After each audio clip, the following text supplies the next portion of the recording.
Hello guys, আজকে আমি রুই মাছ রান্না করব। রুই মাছটা ভালো করে ভেজে নিচ্ছি। রুই মাছটা আমি আলু দিয়ে রান্না করব। আলু, বেগুন, আলুটা ভালো করে ভেজে নিচ্ছি।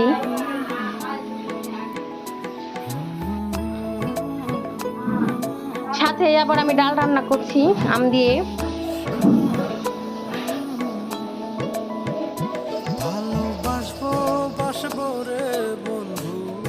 বেগুন দিয়েছি, পরিমাপ মতন মশলা দিয়েছি, হলুদের ফাঁকি, মরিচের ফাঁকি সামান্য দিয়েছি, সজের ফাঁকি দিয়ে আমি ভালো করে কষিয়ে নিচ্ছি। ডাল আমার এই যে ফুটে গেছে, মাছ দিয়ে দিলাম তরকারিতে।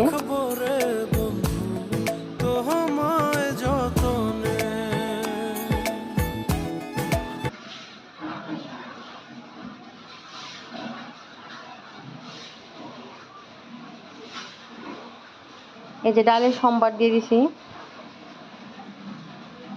দেখো তরকারিটা কি সুন্দর কালার এসেছে।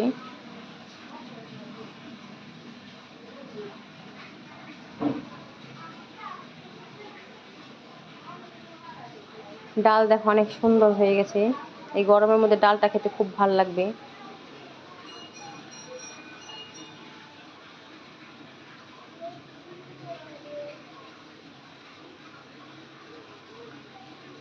ডালের বড়া করব, উস্তা ভাজি করব।